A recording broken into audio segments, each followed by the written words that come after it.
You're listening to the Options Insider Radio Network, the home of the Options Podcast. For more quality options programs, visit theoptionsinsider.com or search for Options Insider Radio Network in your podcast provider of choice. Listeners can also access all of our programming through our mobile app available in the iTunes and Google Play stores. Select programs are also available via live stream at mixlr.com/options-insider. That's mixlr.com/options-insider. Don't forget to follow along with your favorite programs and submit your own questions for the hosts at twitter.com/options, stocktwits.com/options, facebook.com/theoptionsinsider, or via questions at theoptionsinsider.com.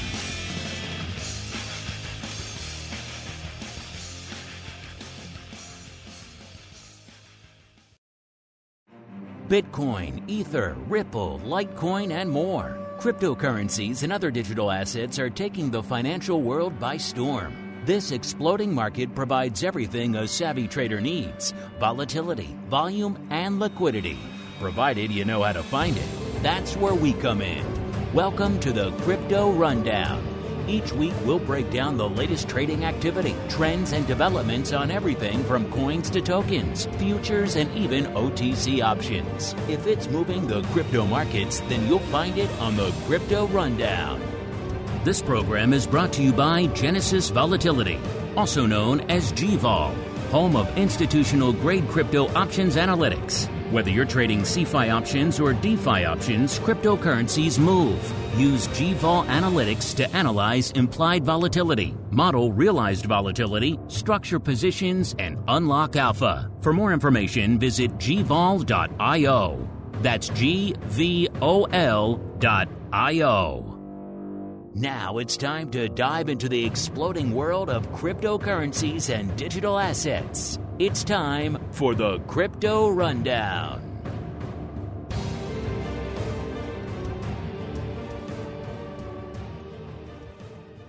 All right, everybody. That music means we are back once again with the Crypto Rundown, the program where we explore everything going on the other parts of the derivatives markets. We're going to go a little bit beyond the world of your VIX and your SPY and your Apple and your Tesla options. Look a little bit further afield, see what's going on in the realm of Bitcoin and ETH and all the fun crypto out there. My name, Mark Longo from theoptionsinsider.com, as well as, of course, from the ever-exciting network upon which so many of you are binging these days. We're back from our sojourn to the southern studio back here in Chicago.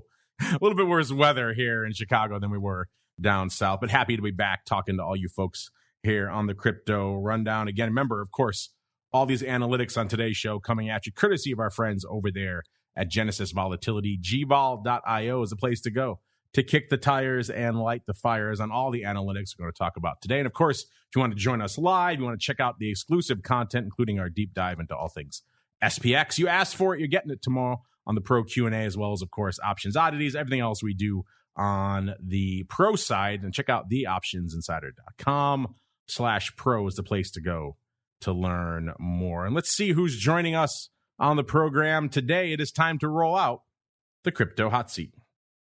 Forget about cold storage. It's time to turn up the heat on thought leaders from the world of cryptocurrencies and digital assets. It's time to take their place on the Crypto Hot Seat.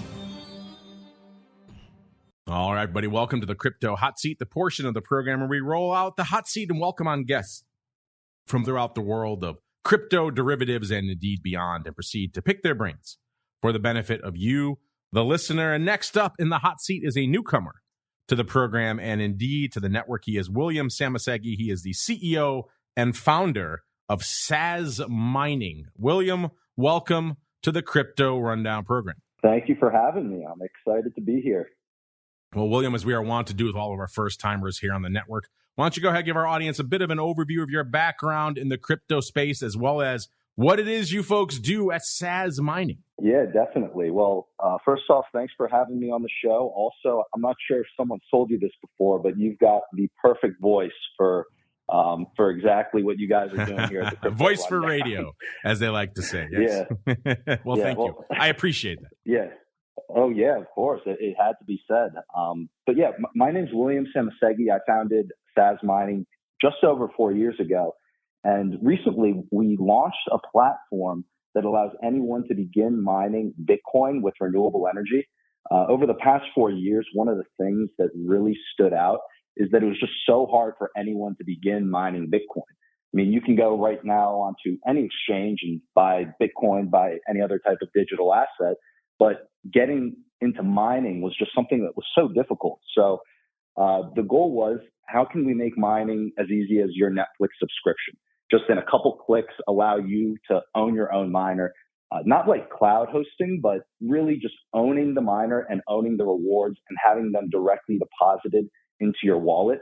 That was the experience that we aimed to create. And at Bitcoin 2022, we announced the launch of the platform that does just that. It allows anyone, you can go on and purchase your own mining rig. It's run on renewable energy, and the Bitcoin's deposited directly into your account. So it's an exciting time.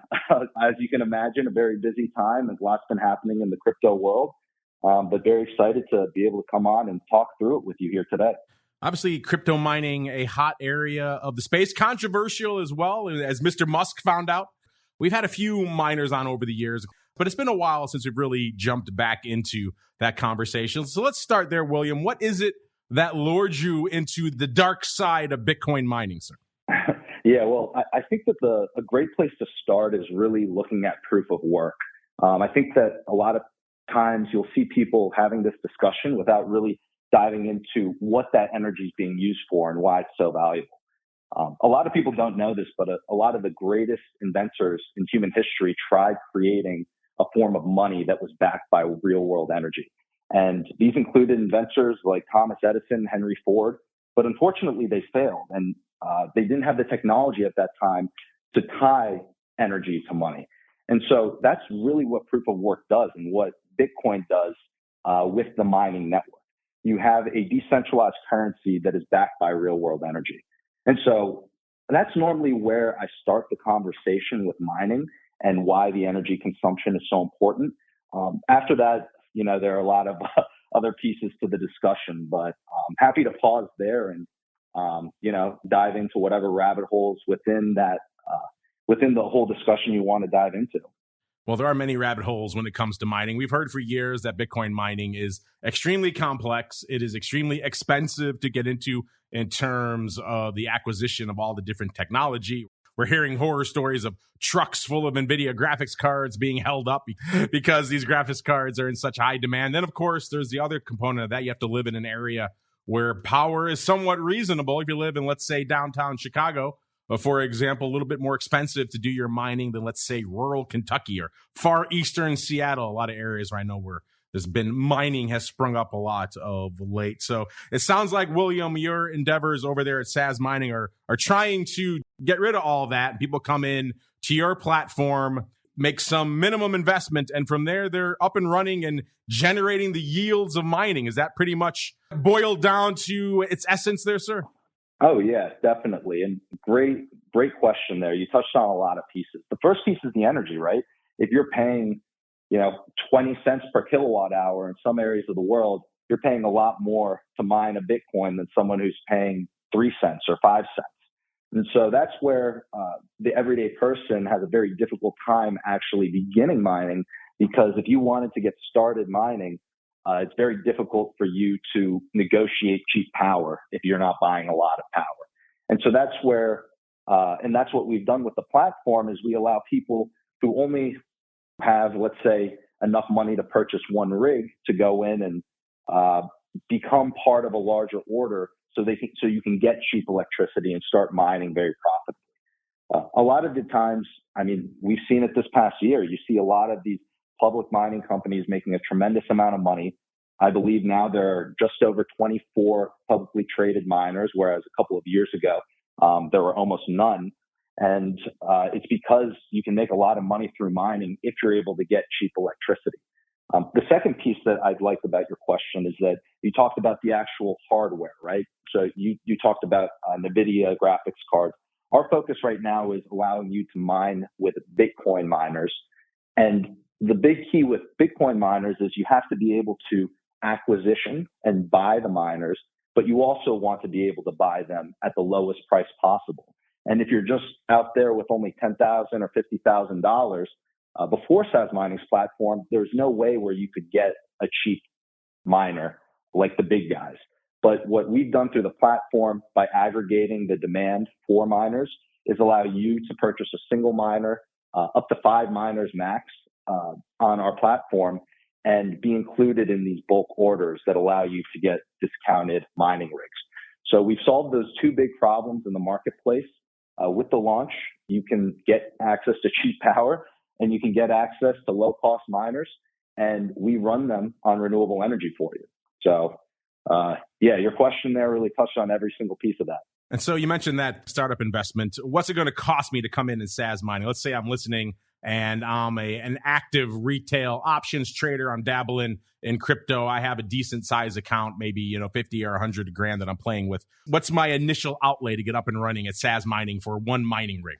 That's a great question. So initially, to hold your place in line, right now there are no available slots currently available, so you can reserve your spot in line for $100. Then once the miner is ready to be purchased and put in your slot in the facility, at that point we would pass along the cost of exactly what we bought the miner for. So that's the other thing is right now it's roughly $10,000, but we're not marking up your power. We're not marking up your cost of hardware. The way that we make money is to have our interests aligned, and that's by optimizing your hash rate on the equipment and then taking a percentage of the hash rate generated by your ASIC. And so right now, the estimated cost is roughly $10,000 to get started, but that wait list is $100, and that's fully refundable if you decide not to move forward with the purchase. And so it really is, from that perspective, just a great idea for anyone who wants to start mining to reserve a spot in line for when spots become available. So $100 to get on the list, and then approximately $10,000 once everything gets ready. And how long does it typically take on the wait list before you can get a mining rig? Right now, the estimate is September. We are working to get spots available sooner, so we might have spots available as soon as June, but it all depends on availability as it opens up. Our goal is really to just try and put as many miners in as many people's hands as possible. That's one of the things that when you dive into the ethos of Bitcoin, it's a big, important piece that I think gets overlooked many times with all these large public miners. We all think it's important for you to have access to be able to purchase Bitcoin. And I think it's also very important for people to have the ability to mine profitably. And before the platform launched, there really was no easy way for people to start doing that. So I come in as a new user, I get on the wait list. Hopefully by September, I get to put up my 10 grand and I get access to my mining rig. Then effectively over time, you're just depositing the results in my wallet minus your percentage to cover the power and everything else. Is that pretty much the gist of it there, William? Yeah, definitely. You nailed it. And that's the amazing part of it is that Sazmining, we're never touching the Bitcoin. The Bitcoin is just going directly into your wallet. You hook up your wallet as soon as your account's opened, and the Bitcoin that's being mined is being directly deposited into it. There's actually an interesting piece to this that was pointed out initially to me from our chief operating officer, Kent Halliburton. He was an executive at a public solar company, and they were doing a lot of installations with solar energy. And he said that there's a certain level of sovereignty that you get when you realize that you're generating your own energy. When he would flip on these residential solar systems, he would see people's eyes light up when they see the meter go back and just the energy bill being reversed because they're generating solar. And there's something to that with Bitcoin mining. When you realize, hey, you own your own hardware, and that hardware is directly depositing Bitcoin into your wallet, there's a level of sovereignty there that's hard to explain, that isn't unlocked until someone begins mining their first Bitcoin. And obviously, once you make that initial hardware investment, over time, that hardware gets outdated. You need to upgrade it. So is there some built-in upgrade cycle where you need to put in about maybe another 10 grand a year or two down the road? Or is there anything like that factored in? Or is that up to the initial investor how often they want to do that? Yeah, that's a great question. And it's a great point, too, that as a owner of a mining rig, you have a decision. The decision is, do I want to upgrade my hardware at any point? Do I want to sell it at some point when I think it's a good time to sell it?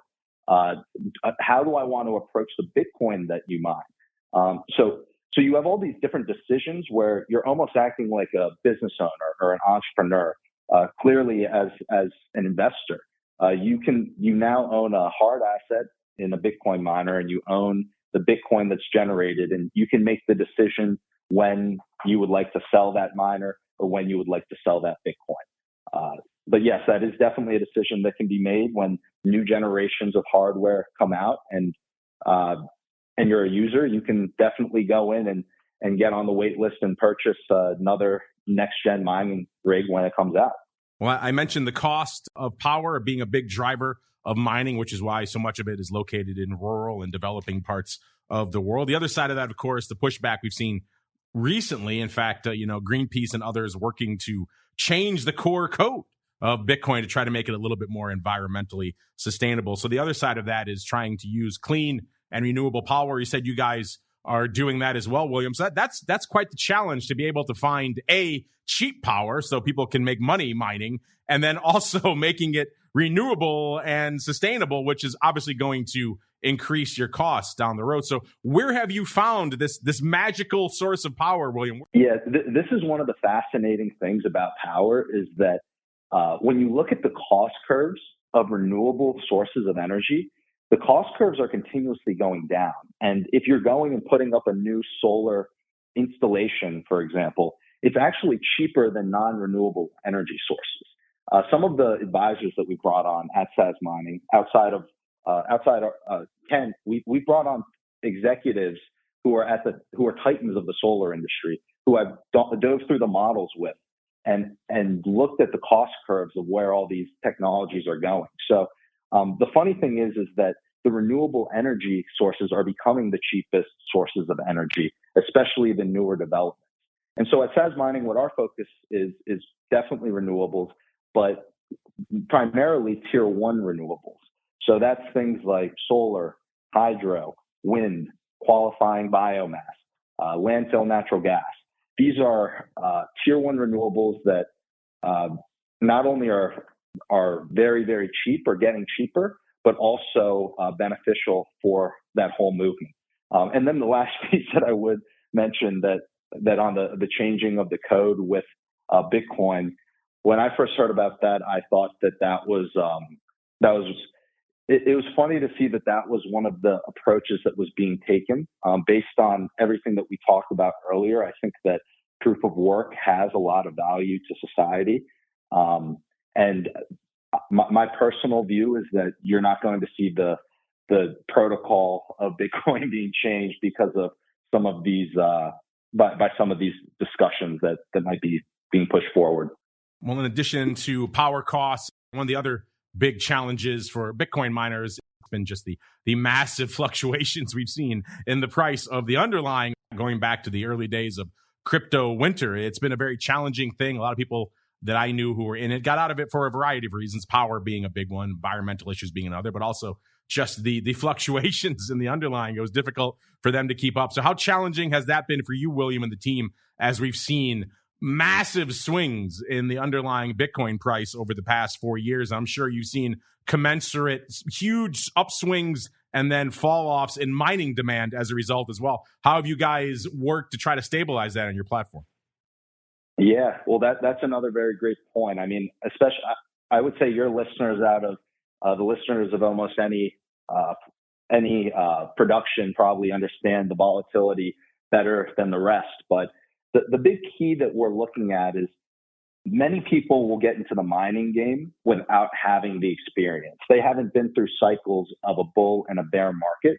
And what you see is if you get involved in mining without that experience, you're much more susceptible to making bad decisions.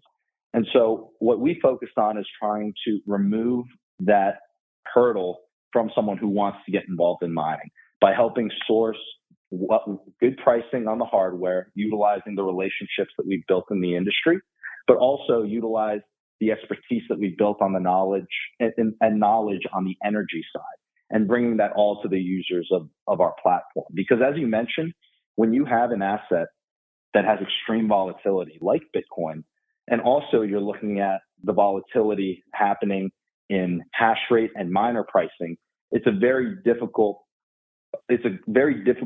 terrain for someone who hasn't been in the game for a while and understands how the mining cycles go. So our focus has been just making the right decisions, locking down contracts that are beneficial for the users, and then presenting those to the users of the platform.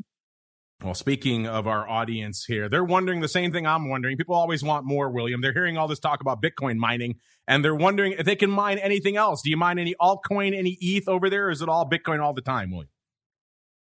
That's another great question. Our focus right now is primarily Bitcoin. In the past, what we've done is we've done other types of mining. We've mined Ethereum in the past. We've actually even done Zcash in the past. We've done GPU mining. And those were up and running actually in 2018.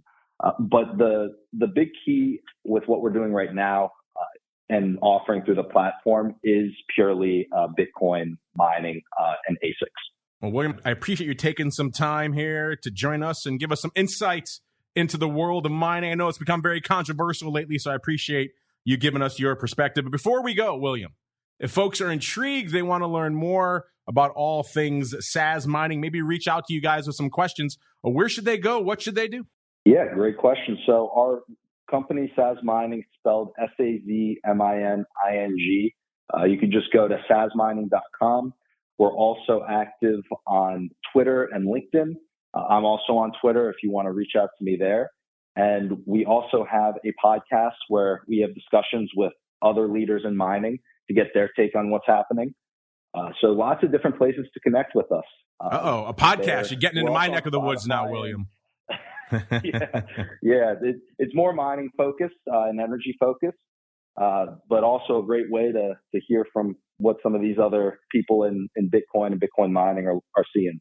There you go. Check it out for yourselves. Sazmining. That's SAZmining.com. Meanwhile, it's time for us to keep on rolling. It is time for the Bitcoin Breakdown.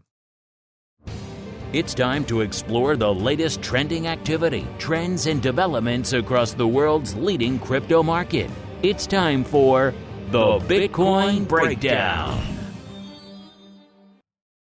All right, everybody. Hope you enjoyed that glimpse into the world of mining. It is an intriguing area, and I know a lot of people have thought about dipping their toes in, but maybe they were put off by the hardware requirements, the initial investment, the complexity, the power requirements. Maybe you live in an area where power is not exactly super cheap, so perhaps it's something intriguing to consider. Meanwhile, it's time for us to consider what's going on in the world's leading digital asset. Yep, we're talking about Bitcoin. Coming into showtime, we saw it right around the 40,006, almost 660 level. So flirting with that 40K level, but not quite below it. Even though we did get there yesterday, broke through it again, got down to about 38,829 on Sunday. So for all of you watching that psychologically important 40K level, we did break it since our last show. Speaking of the last show, we were pretty much almost exactly where we were price-wise from last week, about almost 250 points difference there. We were at about a 40,400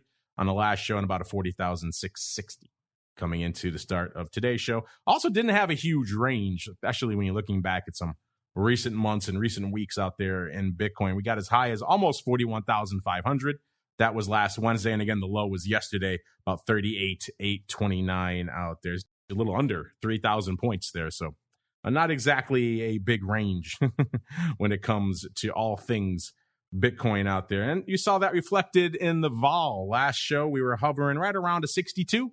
And coming into the start of today's show, we're back into the 50s, a 57 to be precise. Also, Simon's BitVol, which is the 30-day Bitcoin VIX, effectively, also reflecting a little bit of a decrease in vol. We had about a 66 on our last show, 64 coming into the start of this show. And, we did see on our last show, we were still pretty negative when it came to skew. Again, that 30-20 skew where the folks at G-Ball measure all the options from the 30 delta down to the 20 delta on the calls and the put wings, and they measure that skew. It was almost a -6 last show, -5.6. Kicking off today's show, a little bit less than that, about -4.9. By the way, we'll be talking to Greg live and in person for the first time this week. He's coming to Chicago. We're going to be doing a panel together coming up on Wednesday. Unfortunately, it's during Options Bootcamp time, so may have to be best of this week for Options Bootcamp. But it should be a fun conversation. I'll look in to see if we could record that and put that out on the network for you folks. It should be interesting. And myself, Greg, the Flow Master, Mr. Henry Schwartz, a few other great guests. Should be a fun time coming up this Wednesday at the Securities Traders Association of Chicago Conference. I'll be holding court there on the options panel this year, which should be fun.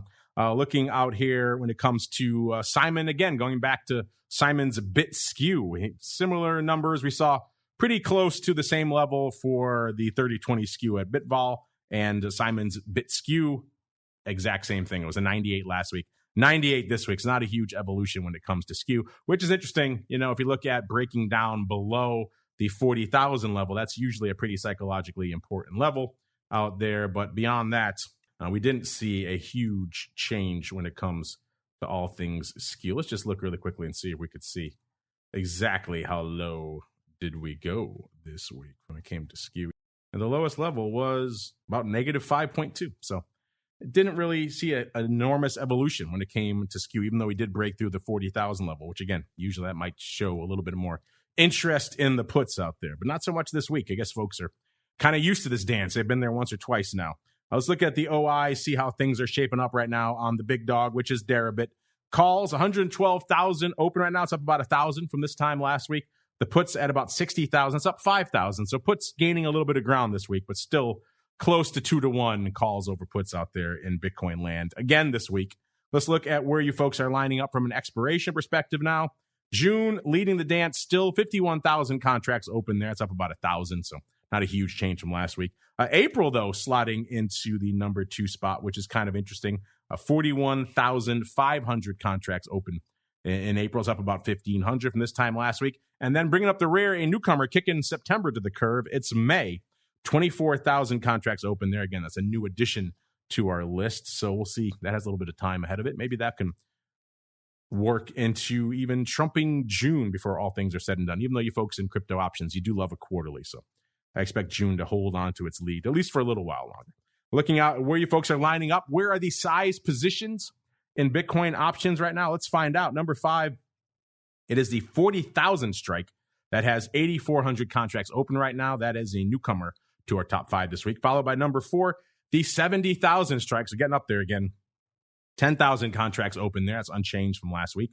Number 3, it's down to the 30,000 strike again. We're jumping all over the place. That has 11,000 contracts open there. That's up 3,000 from this time last week. It's actually tied. So numbers 3/2 are actually tied this week with the 50,000 strike, also with 11,000 contracts open there. That one's actually down 2. So that came down to the 30K strike, came up 3. They met in the middle at around 11,000 contracts open on both of those strikes. So a bit of a tie for the 2/3 spot, and holding down the top spot again this week, the 60,000 strike with 13,000 contracts open. That's unchanged from this time last week. So not a huge evolution in our size positions this week, even though a little bit of shakeup there in the middle. In terms of action this past week, it wasn't the most action-packed week, even though, again, we did break that 40K level ever so briefly. The most active day was pretty much our last show day, the 11th, with about 19,000 contracts going up.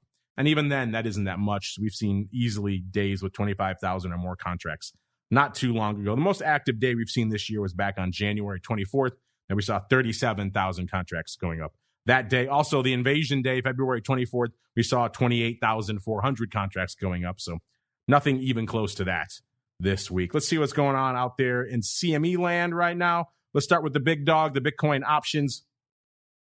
Not a heck of a lot going on there. A whopping 3 contracts traded on Thursday, which was, of course, Friday. We were closed for the Good Friday holiday here in the U.S. I know crypto markets 24/7, CME not so much. So they closed on Friday. So the most we saw on Thursday was a whopping 3 contracts, and the OI not doing a heck of a lot, only 1,500 contracts open. That's pretty much unched from this time last week. Futures, same story. We saw a whopping 3,300 going up on Thursday before everything shut down for the holiday, and the OI ticking down to about 11,000 contracts out there. So not a ton going on the big contracts right now. Let's go micro, see if things are a little bit more exciting. The micro futures, that OI ticking up a little bit, up 2,000 to 22,000 contracts this week. And we saw a little bit shy of 10,000, about 9,500 going up on Thursday, which again is kind of light for these contracts as well. But it was a holiday weekend, so that's kind of what we expect as we keep on rolling into the altcoin universe. It's time to move beyond Bitcoin and find out what's moving the rest of the crypto marketplace. It's time to boldly venture into the altcoin universe. All right, everybody, welcome to the altcoin universe, the portion of the show where we go beyond the big dog, which is Bitcoin, except for right now. We break down the top 10 out here this week. Number 10, still Avalanche, still holding on to the 10th spot, even though a little bit lighter this week than last week. Coming into the start of the show was at about 20.6 billion, so just managing to hold its spot there at number 10. Number 9 is good old Luna, 31 billion, pretty much exactly. Number 8, Cardano, 31.5 billion. Number 7, Solana, 33, almost 34 billion. Number 6, XRP. We're hearing rumors that this thing's coming to a head. There, people involved with Ripple are putting out tweets and indications that they think there's going to be a beneficial settlement for them coming from the SEC sometime soon. I think a lot of people who've been watching Ripple for a while would just like to see something happen here, one way or the other. Of course, it is pretty much banned from a lot of the venues you folks would like to trade it on. So if it does get approved, then it's going to be off to the races probably before you can get access to it. Interesting stuff here. Ripple hanging out number 6, 36.6 billion. Number 5, USD coin, 50 billion, almost exactly. Number 4, BNB, back with 68.6 billion. Number 3, it's Tether, 82.75 billion. You know what number 2 is. It's ETH, 362, almost 363 billion. And number 1, still hanging out at around the 775 level.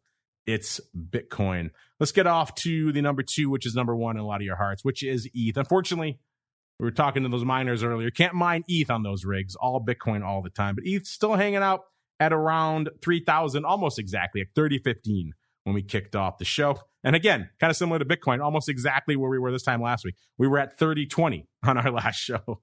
So yeah, a whopping 5-handle difference from last week to this week. Of course, it had a little bit wider range on the week. We got as low as a little bit shy of 2,900, 2,894. That was this morning, actually. And we got as high as 3,141. That was on Wednesday of last week. So a nice little range out there, around 250 points. Again, not that big for ETH, but it's not nothing either. And again, we kind of wind up almost exactly back where we were again this time last week. We're seeing that reflected in the vol, though unlike Bitcoin, ETH vol ticking up ever so slightly. It was a 68 on our last show, 71 this week. So from a skew perspective, on our last show, we were at about a negative 3.7. And coming into today's show, you're talking about a negative 4.1. So again, kind of like we saw with Bitcoin, not a huge evolution when it comes to overall OI out there. And last week, we had 1.07 million contracts open when it comes to the calls on Deribit. This week, a whopping 1.12. So getting about another 50 grand or so up there on Deribit this week. Not a huge bump, but it's something. It's something to ring out. Puts still lagging behind. We had 621,000 last week, 625 this week. That puts us up a whopping 4,000 contracts from where we were this time last week. And let's go dig in, see if we could find the most active day, even though, again, I put active in air quotes out here, listeners, because not a heck of a lot of action going up out here this week. Yeah, there we go. That's better. All right, let's go on out now and find the most active day. Again, I don't like notional. Notional doesn't tell us a lot. It was the same day as we saw on Bitcoin. It was the 11th. We saw 129,000 going up in terms of your retail contracts, your non-block contracts, and adding another 50,000, or excuse me, 45,000 on there when it comes to block contracts, talking 174,000 contracts, which again, not a ton, given we've seen way more than that just recently, 199,000, 204,000. We've seen far higher. 391,000 back on the 21st of January, 402,000 on January 24th. So nothing even remotely close to that ballpark out here this past week. And let's go break down where you folks are lining up from an open interest perspective out here right now, listeners. It's kind of been a all quarterlies, all the time story out here when it comes to ETH. And that's pretty much, with the exception of April, pretty much the case again this week. We've got June leading the dance right now with 524,000 contracts. That puts us up a whopping 7,000 from this time last week, followed by yet again number 2. It's April with 357,000 contracts. That puts us up a whopping 16,000 from this time last week. And then bringing up the rear yet again, it's September, up from about 250,000 to 275,000 contracts. It's up a whopping 24,000 contracts from this time last week. Let's go out to the top positions out there right now. We got the 5,000 strike moving up ever so slightly, moving up a whopping 1,000 contracts up to a whopping 117. That gets us to the number 1 spot here. So the 5,000 strike still holding a firm place in your hearts there, listeners, as our number 1 size ETH position. We got some close players here. Right behind it with the 4,000 strike, it has 114,000 contracts open. That's down a whopping 5,000 from this time last week. Then followed by number 3, we got the 10K strike. So it's everything close to the order of last week. There's a 5,000 strike jumping up a little bit. But other than that, we got pretty much things mostly hanging out in line. 10,000 strike number 3 with 107,000 contracts. That's up 7,000 from this time last week. Then we go out to the 20,000 contract for number 4. 99,000 contracts open there. That's unched from this time last week. And then bringing up the rear, we've got the 3,000 strike with 77,000 contracts open. That's down 6,000 from this time last week. So kind of all over the place when it comes to the strikes, the size positions over there on Derib. Let's go out to the CME ETH product, see if we can see any more action out there. And it was kind of a quiet week on the ETH front there as well. We saw 2,800 of the big ETH futures going up on Thursday, and the OI ticking down to right around 3,000, about 3,100. It's down about 500 from this time last week. Again, kind of a sleepy holiday week last week. Micro ETH futures, same deal. We saw about 19,000 going up on Thursday, and the OI also jumping up 19,000 to about 39,000. So a little bit more action out there on the micro ETH futures. Again, we're kind of waiting for the micro options on Bitcoin and Ether to really start propagating through a lot of our platforms, and we'll have a little bit more analysis of those coming on future shows, hopefully. Again, let's get out to some of the products we're keeping an eye on. The rest of the altcoin universe, XRP coming into today's show, 76.2 cents. It was about 70.6 cents last week, so actually up a little over a nickel, about 5.5 cents from this time last week. A Dogecoin continues to fall by the wayside, 14 cents last week, 13.8 cents this week. Litecoin last week, 104.70. This week, 110, pretty much exactly when we kicked off the show. So kicking up a little over $5, almost $5.50. And then we got Cardano kind of hanging out close to the same level as last week. Cardano was 95 cents last week, 93, almost 93.5 cents this week. Polkadot, 17.75 last week, 18.25 this week, up pretty much half a buck. Solana, almost unched from this time last week. It was 102.67 last week, 102.02 this week, so pretty much unched. And our old friend Shiba Inu actually catching a slight bid. It was 0.000023 last week. It was 0.000025 this week.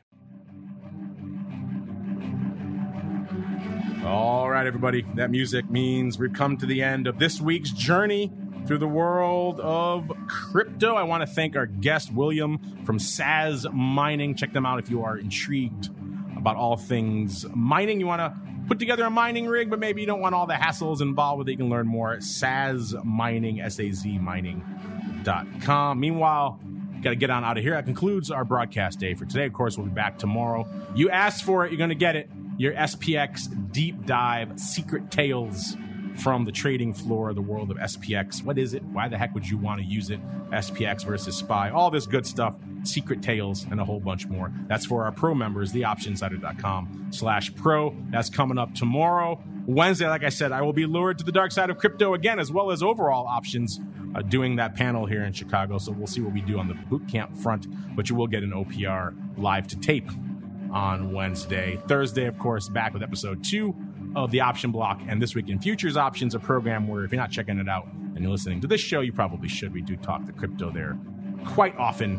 And then back again on Friday for volatility views, as well as, of course, for our secret club members, Options Oddities. After that, then back again next week, another episode of the Crypto Rundown. Stay safe out there, everybody. This program is brought to you by Genesis Volatility, also known as GVol, home of institutional-grade crypto options analytics. Whether you're trading CeFi options or DeFi options, cryptocurrencies move. Use GVol Analytics to analyze implied volatility, model realized volatility, structure positions, and unlock alpha. For more information, visit gvol.io. That's GVOL.io.